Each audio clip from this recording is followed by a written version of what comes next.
कांग्रेस प्रदर्शन पर, लेकिन बीजेपी ने हमला बोला है। कांग्रेस ने देश को बदनाम किया है, कहा है बीजेपी ने। कांग्रेस देश विरोधी पार्टी है, राहुल के इशारे पर हुआ ये प्रदर्शन। देश की छवि को नुकसान पहुंचा है इस तरह के प्रदर्शन से, तब जबकि भारतीय और विदेशी मेहमान देश में एआई समिट में शिरकत कर रहे हैं। ऐसे में इस तरह के प्रदर्शन से देश की छवि को नुकसान हुआ। क्या कहा बीजेपी ने, सुनिए। कांग्रेस ने एक बार फिर से साबित कर दिया कि उनके लिए AI, ambitious India, artificial intelligence, aspirational India या आत्मनिर्भर इंडिया नहीं है। इनके लिए एआई एंटी इंडिया है। ये आईएनसी नहीं, ये एएनसी, एंटी नेशनल कांग्रेस है।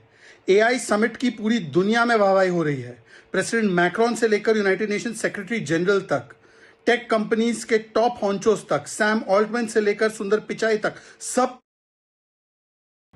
प्रोटेस्ट करना एक अलग बात है, प्रोटेस्ट करना ही चाहिए सरकारों के खिलाफ, लेकिन ऐसा प्रोटेस्ट जिसमें अपने देश को कलंकित किया जा रहा हो, ऐसा प्रोटेस्ट जिसमें अपने देश को ही छोटा पेश किया जा रहा हो, ऐसा प्रोटेस्ट जिसमें अपने देश की छवि को ही धूलमिल किया जा रहा हो, यह घटिया मानसिकता अगर किसी के पास हो सकती है तो आज की कांग्रेस के पास है। देश को अपमानित करना कांग्रेस की राजनीति है।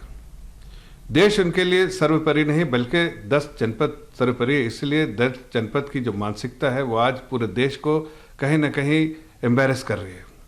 पूरा विश्व और विश्व के बड़े लीडर्स आज इस देश में आए हैं और पूरे दुनिया में एआई समिट की चर्चा हो रही है और इसके इम्पैक्ट के बारे में दुनिया में बात हो रही है। लेकिन कांग्रेस पार्टी 10 जनपद और उसके युवा जितने नेता है, उन्होंने जिस तरह से देश को अपमानित करने का काम किया है, उससे समझ में आता है कि 10 जनपद कहीं नहीं चाहती है कि देश आगे बढ़े, बल्कि देश को नीचे गिराना चाहती है। तो बीजेपी हमलावर है और कांग्रेस पार्टी ये कह रही है, यूथ कांग्रेस के नेता ये कह रहे हैं कि हमने युवाओं की आवाज़ उठाई है, पीएम कॉम्प्रोमाइज है के नारे लगाए गए हैं, लेकिन कहाँ रखा गया है उन्हें। वहीं पर मौजूद है तिलक नगर थाने के बाद टीवी9 भारतवर्ष संवाददाता जितेंद्र, ये कहा जा रहा था, अभी हमने जो पुलिस अधिकारी हैं उन्होंने भी कहा कि हिरासत में लिया गया है और इसके बाद अब लीगल कार्रवाई होगी। तो क्या हो रहा है और पुलिस क्या आगे करने वाली है? जी बिल्कुल सुमेरा, देखिए दोपहर तकरीबन 12:30 बजे की एक घटना है जब भारत मंडपम में तकरीबन 10 से 12 ये यूथ कांग्रेस के जो कार्यकर्ता हैं, जिनमें से एक तेलंगाना का कोऑर्डिनेटर भी मौजूद है, वो वहां पर पहुंचते हैं और उसके बाद टी शर्ट उतारकर वहां पर बाकायदा प्रदर्शन किया जाता है। तभी मौके पर तकरीबन 3 से 4 जो प्रदर्शनकारी थे यूथ कांग्रेस से जुड़े हुए, उन्हें डिटेन कर लिया गया और डिटेन करने के बाद इसी तिलक मार्ग थाने के अंदर लाया गया, जहां पर उनसे लगातार पूछताछ की जा रही है, जानने की कोशिश की जा रही है कि आखिरकार क्या ये प्रदर्शन जो है ये सुनियोजित था या फिर इसकी ये अचानक से तैयार किया गया।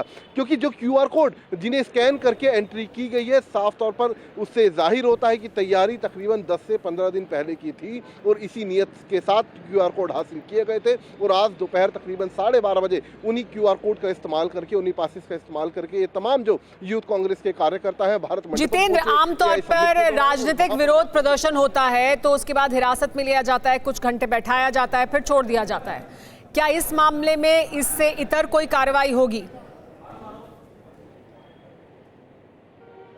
जी बिल्कुल, देखिए जाहिर सी बात है, जो दिल्ली पुलिस उसका साफ तौर पर कह रहे हैं कि जिस तरीके से हंगामा किया गया एआई समिट के दौरान, कहीं ना कहीं उसको लेकर अब लीगल जो एडवाइस है वो फिलहाल दिल्ली पुलिस के द्वारा ली जा रही है, ताकि जो कानूनन कार्रवाई बनती है वो इन प्रदर्शनकारियों के खिलाफ की जा सके। साफ तौर पर कहा जा सकता है कि जल्दी एक मुकदमा दायर किया जाएगा इनके खिलाफ, लेकिन देखना होगा कि आखिरकार किन धाराओं के अंदर इन्हें बुक किया जाता है। जी, तो यानी मुकदमा दर्ज कराया जाएगा, लेकिन कौन सी धाराएं लगाई जाती हैं ये देखना होगा। लेकिन दिल्ली पुलिस इस मामले को लेकर गंभीर है। इस तरह का विरोध प्रदर्शन ऐसे समिट में नहीं होना चाहिए था। बीजेपी हमलावर है। बीजेपी का कहना है कि देश विरोधी गतिविधि है, लेकिन कांग्रेस पार्टी कह रही है कि ये देश की आवाज़ है, युवाओं की आवाज़ है।